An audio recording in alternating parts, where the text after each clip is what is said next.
Hi verse ఈ వీడియోలో మీకు రైతు రుణమాఫీకి సంబంధించి 2 లక్షల వరకు చేస్తాము. ఈ 3 డాక్యుమెంట్స్ ఇవ్వాలి. వడ్డీ ప్లస్ అసలు కలిపి మాఫీ చేసే యోచనలో ఉన్నట్టు క్లియర్గా న్యూస్ అయితే రావడం జరిగింది. ఈ న్యూస్ చూపించే ముందు అంటే ఎవరెవరు అర్హులవుతారు, ఏమేమి డాక్యుమెంట్స్ కావాలి, ఎన్ని విడతలుగా చేస్తారు, ఇవన్నీ క్లియర్గా మనం ఈ వీడియోలో మాట్లాడుకుందాం. వీడియో చూసే ప్రతి ఒక్కరూ లైక్, సబ్స్క్రైబ్, షేర్ చేయండి. చాలామంది వీడియోస్ చూస్తున్నారు కానీ లైక్, సబ్స్క్రైబ్, షేర్ చేయట్లేదు. అలా చేస్తేనే ఈ వీడియో చాలామందికి రీచ్ అయితే అవ్వడం జరుగుతుంది. ఇప్పుడు మనం టాపిక్లో కనుక వెళ్ళినట్లయితే ఇక్కడ చూసుకున్నట్టయితే లోక్సభ ఎన్నికల ముందే రుణమాఫీ ఫ్రీ కరెంటు అని చెప్పేసి రావడం జరుగుతుంది. అంటే తెలంగాణ లోక్సభ ఎన్నికల కోడ్ రాకముందుకే ఈ రుణమాఫీపై ఏదైతే ఒక క్లారిటీ ఇవ్వాలి అని చెప్పేసి ఆలోచన అయితే చేస్తున్నారు. ప్రజాపాలన నుంచి అప్లికేషన్స్ ఫిల్టర్స్ అయితే చేయబోతారు. అంటే ఒక్కొక్క పథకానికి ఫిల్టర్ పెట్టడం జరుగుతుంది. అదేవిధంగా ఇక్కడ మనకి ఇచ్చిన హామీ ప్రకారంగా 2 లక్షల వరకు రైతులకు రుణమాఫీ చేసేందుకు ప్రభుత్వం ప్రణాళిక తయారు చేస్తుంది. ప్రత్యేక కార్పొరేషన్ అయితే ఏర్పాటు చేస్తాము అని, దాని నుంచి 30 నుంచి 50 వేల రుణం పొంది సో ఆ రుణం పొందే విధంగా ప్రయత్నాలు చేస్తామని చెప్పి చెప్పడం జరుగుతుంది. సో 30 నుంచి 50 కోట్ల రుణం తీసుకొని ప్రతి 6 నెలలకు ఒకసారి దీనికి ఈఎంఐ పద్ధతిలో పే చేయాలని చెప్పి భావిస్తున్నట్లయితే వీళ్ళు చెప్పడం జరుగుతుంది. సో ఇక్కడ చూసినట్లయితే సమాచారం 32,000 కోట్ల నిధుల సమీకరణకు కసరత్తు. కేంద్ర ప్రభుత్వ రంగ సంస్థల విద్యుత్ సంస్థలకి ద్వారా రుణం అంతా ఓకే అయితే ఒకే విడతలో మాపి, లేకపోతే 2 విడతల్లో చేస్తామని చెప్పి వీళ్ళు చెప్పడం జరుగుతుంది. ఏదేమైనా ఒక గుడ్ న్యూస్ అని చెప్పుకోవచ్చు. తెలంగాణలో ఉన్నటువంటి ఎవరైతే రైతులు ఉంటారో వారందరికీ మంచి అవకాశం రాబోతుంది. ఎందుకంటే 2 లక్షల రూపాయలు ఏకకాలంలో చేసే యోచనలో ప్రభుత్వం ఉన్నట్లయితే మనకి సమాచారం రావడం జరుగుతుంది. ఇప్పటి వరకు మనకి రైతు రుణమాఫీ తీసుకున్నట్లయితే బ్యాంకులకి 5 ఏళ్ళ ఈఎంఐ ప్లాన్ అయితే చేసే యోచనలో ఉన్నారు.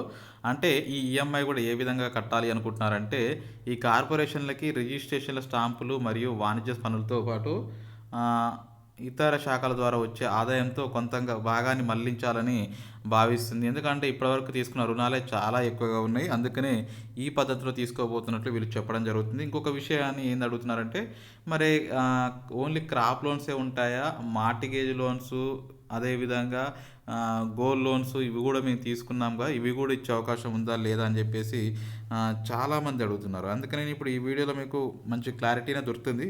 మొత్తం చివరి వరకు చూడండి. అయితే ఇక్కడ మీకు క్రాప్ లోన్ వారికి మాత్రమే రుణమాఫీ ఉంటుంది. సో మిగతా వాటికైతే ఉండదండి. కేవలం ఎవరైతే క్రాప్ లోన్ తీసుకుంటారో వారికి మాత్రమే ఈ యొక్క రుణమాఫీ ఉంటుంది. సో దీన్ని కూడా ఏకకాలంలో కంప్లీట్ చేయాలని భావిస్తున్నారు. అంటే ఒకేసారి అంటే 2 lakhs వరకు. గతంలో కాంగ్రెస్ ఉమ్మడి రాష్ట్రంలో ఉన్నప్పుడు కాంగ్రెస్ అయితే ఏకకాలంలో చేయడం జరిగింది. అట్లనే ఈసారి కూడా చేస్తారు. దీనికి సంబంధించి ఏదైనా తేదీ విడుదల చేశారా అంటే కట్ ఆఫ్ డేట్స్ ఏమైనా ఇచ్చారా ఎప్పటిలోపు తీసుకున్న వారికంటే మ్యాక్సిమం రుణమాఫీకి సంబంధించి కట్ ఆఫ్ డేట్ కాంగ్రెస్ ప్రభుత్వం December 7th రావడం జరిగింది. సో ఆ లోపు తీసుకున్న రుణాల వరకు ఇచ్చే అవకాశం ఉన్నట్లయితే సమాచారం రావడం జరుగుతుంది. ఇంకొక విషయం ఏంటంటే, ఓన్లీ అసలే చేస్తారా, మాఫీ కలిపి 2 చేస్తారా అంటే చాలామంది అడిగిందంటే, ఇప్పుడు ఎగ్జాంపుల్గా నేను 1,50,000 లోన్ తీసుకుంటే దానికి వచ్చిన వడ్డీ కూడా ఇంకొక 50,000 కలిపి వస్తే 2 lakhs వరకు అన్నారుగా, అంటే ఈ వడ్డీ కూడా కలిపి చేస్తారా, లేకపోతే అసలు వరకు చేసి వడ్డీ కట్టమంటారా అని చెప్పి కొంతమందికి డౌట్స్ రావడం జరుగుతుంది. 2 కలిపి చేస్తారండి, 2 lakhs వరకు అన్నారు కదా. సో ఓకే, ఒకవేళ ఇది వడ్డీ ఒకవేళ 25,000 వస్తే 1,50,000 అసలు 25,000 ఇంట్రెస్ట్ కలిపి 175 అవుతుంది. గవర్నమెంట్ చెప్పింది 2 లక్షలు కదా, మరి మిగతా 25,000 మాకు రిటర్న్ కొట్టే అవకాశం అయినా ఉందా అని అడిగి ఇంకా వాళ్ళు కూడా ఉన్నారు. కాబట్టి అటువంటి అవకాశం అయితే ఏం లేదు అని చెప్పేసి చెప్పడం జరుగుతుంది. ఇంకొకటి 2 లక్షల పైన లోన్స్ అంటే ఇప్పుడు ఎగ్జాంపుల్ 2 lakhs ఉన్నప్పుడు 2 lakhs 220 అట్లా తీసుకున్న వారికి మాఫీ ఇస్తారా లేదంటే, మీరు ఎంత తీసుకున్నా కానీ అంటే గవర్నమెంట్ చెప్పే సూచనలు ఏంటంటే ఎంత లోన్ తీసుకున్నా సంబంధం లేదు, కేవలం గవర్నమెంట్ నుంచి అయితే 2 లక్షల వరకే రుణమాఫీ చేస్తాము అని చెప్పి వీళ్ళు చెప్తున్నారు. ఇంకొకటి దృష్టి పెట్టి ఏం చెప్పారంటే, ప్రభుత్వం చాటి చెప్పేందుకు అంటే ఎంపీ ఎలక్షన్స్ లోపు ముందే నాటికే కార్పొరేషన్ కార్యరూపంలోకి వచ్చేలా ప్లాన్ చేస్తున్నట్లు వీళ్ళు చెప్పడం జరుగుతుంది. కొంతమందికి కొన్ని డౌట్ ఏంటంటే, ఇప్పుడు కొత్తగా బ్యాంక్స్ ఏమైనా లోన్స్ ఇస్తున్నాయంటే బ్యాంకులలో ప్రజెంట్గా అయితే నిధులకు కొరత ఉంది కాబట్టి లేదండి.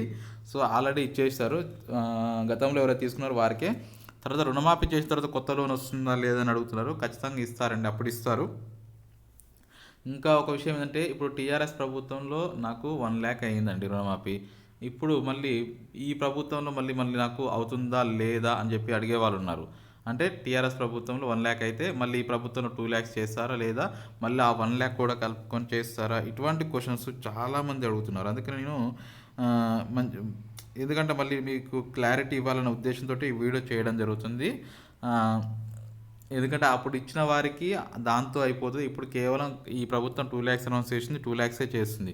సో, ఆ టీఆర్ఎస్ ప్రభుత్వం అనౌన్స్ చేసిన పథకం అక్కడితో క్లోజు. మళ్ళీ ఇక్కడ వీళ్ళిచ్చిన పథకానికి మీరు అర్హులో లేదో చూసుకోండి. రేషన్ కార్డ్ ఉందా లేదా చూసుకోండి. సో, కంపల్సరీ రేషన్ కార్డ్ కలిగి ఉండాలి. నెక్స్టు మీ బ్యాంక్ పాస్‌బుక్ ఏదైతే లోన్ కలిగిన బ్యాంక్ పాస్‌బుక్ జిరాక్స్ తీసుకొని వెళ్ళండి. రేషన్ కార్డు, అదేవిధంగా మీ Aadhaar card xerox and agriculture 1B xerox తీసుకొని పోతే మీకు రుణమాఫీకి సంబంధించి వాళ్ళు చేస్తారండి. సో, దీనికి సంబంధించి ఎంపీ ఎలక్షన్స్ లోపు ఖచ్చితంగా ఇస్తాము. ఇంకోటి ఎన్ని ఎకరాలకి ఏమైనా లిమిట్ ఉందా? అటువంటివి కూడా అడుగుతున్నారు. సో, లిమిట్ అయితే ఏం లేదు. ఖచ్చితంగా ఎన్ని ఎకరాలు అనే దానికి సంబంధించిన లిమిట్ లేదు. కేవలం అమౌంట్ మాత్రమే లిమిట్ ఉంది కాబట్టి ఎంత తీసుకున్నారో దాన్ని బట్టి 2,00,000 వరకే చేస్తామని చెప్పి వీళ్ళు చెప్పడం జరుగుతుంది. సో, ప్రస్తుతం ఇంకొక ఇన్ఫర్మేషన్ ఏంటంటే మరి ఈ రుణమాఫీ ఒకేసారి చేస్తారా? మల్టిపుల్ టైమ్స్ చేస్తారా? ఇంకోటి రేషన్ కార్డ్‌కి రైతు రుణమాఫీకి సంబంధం ఏందని అడుగుతున్నారు. సో, ఏకకాలంలో 2,00,000 చేస్తామని చెప్పారు. ఇంకొకటి రైతు రుణమాఫీకి ఆహ్, రేషన్ కార్డ్‌కి లింక్ ఏంటంటే రేషన్ కార్డ్ ఉన్న వారికే చేస్తామని చెప్పి చెప్పడం జరిగింది. ఇంకోటి కొత్త రేషన్ కార్డ్ ఎప్పుడు ఇవ్వబోతున్నారు? రేషన్ కార్డ్ ఇచ్చిన తర్వాతనే రుణమాఫీ స్టార్ట్ చేస్తారని అడిగే వాళ్ళున్నారు. కొత్త రేషన్ కార్డ్స్ అయితే ఇస్తామని చెప్పి అనౌన్స్ అయితే చేస్తున్నారు. కొత్త ration cards maximum next month మొదటి వారంలో నుంచి మళ్ళీ మొదలు పెట్టాలన్న ఆలోచనలో ఉన్నారు. కాకపోతే కొత్త రేషన్ కార్డ్స్ వచ్చిన తర్వాతనే చేస్తాము అనేది అయితే ఏం చెప్పట్లేరు. ఎందుకంటే ఇది ఒక ఆన్‌గోయింగ్ ప్రాసెస్. అంటే ఎప్పటికప్పుడు కొత్త రేషన్ కార్డులు వచ్చే ఎలిజిబిలిటీ వస్తూనే ఉంటుంది. వాళ్ళందరిని దృష్టిలో పెట్టుకొని ఉన్నవారికి పథకాన్ని అయితే ఆపేయలేము కదా! సో, వారికి కూడా ఇస్తాము అని చెప్పేసి వాళ్ళు చెప్పడం జరుగుతుంది. ప్రస్తుతం అయితే విశ్వనీయంగా అందిన సమాచారం మేరకు ఫస్ట్ తొలి విడతగా 20,000 కోట్లు, అదేవిధంగా మలి విడతగా 12,000 కోట్లు పొందేందుకు అవకాశాలు ఎక్కువగా ఉన్నాయి. ఒకేసారి 32,000 కోట్ల రుణం మంజూరయ్యే అవకాశాలు తక్కువగా ఉన్నట్లు చెప్తున్నారు. అంటే కార్పొరేషన్ ఏర్పాటయ్యాక అన్ని బ్యాంకుల రుణాలు ప్రభుత్వ రుణంగా అడాప్ట్ చేసుకోమన్నారు. ఈ మొత్తంగా ఆయా బ్యాంకుల్లో ప్రభుత్వ రుణంగా రీషెడ్యూల్ చేసి కార్పొరేషన్ ద్వారా నెల నెల వాయిదా పద్ధతిలో చెల్లించే దిశగా అడుగులు వేస్తున్నట్లయితే చెప్తున్నారు. ఏదేమైనా ఒక గుడ్ న్యూస్ అని చెప్పుకోవచ్చు. కొత్త రేషన్ కార్డులు అయితే ఖచ్చితంగా ఇస్తామని వీళ్ళు క్లారిటీగా చెప్తున్నారు. ఇంకొక విషయం ఏంటంటే రైతు రుణమాఫీకి గోల్డ్ లోన్స్‌కి ఏమైనా సంబంధం ఉందా అని అడుగుతున్నారు. సో, గోల్డ్ లోన్స్‌కి పెట్టుకున్న వారికి ఎటువంటిది ఏం లేదండి. ఇంకోటి కొత్త రేషన్ కార్డ్స్ అయితే తీసుకునే ఎలిజిబిలిటీ రాగానే మన ఛానల్ నుండి నేను ఖచ్చితంగా అప్డేట్స్ అయితే ఇస్తాను. ఎలా తీసుకోవాలి, ఆ రేషన్ కార్డ్స్ ఎలా అప్లై చేసుకోవాలి, ఇవన్నీ నేను మన ఛానల్ నుండి ఖచ్చితంగా తెలియజేయడానికి ప్రయత్నం చేస్తాను. ప్రస్తుతానికైతే రైతు రుణమాఫీకి సంబంధించి క్లారిటీ ఇన్ఫర్మేషన్ ఇచ్చాను. నచ్చితే లైక్ చేయండి, షేర్ చేయండి. Thank you for watching. Have a nice day.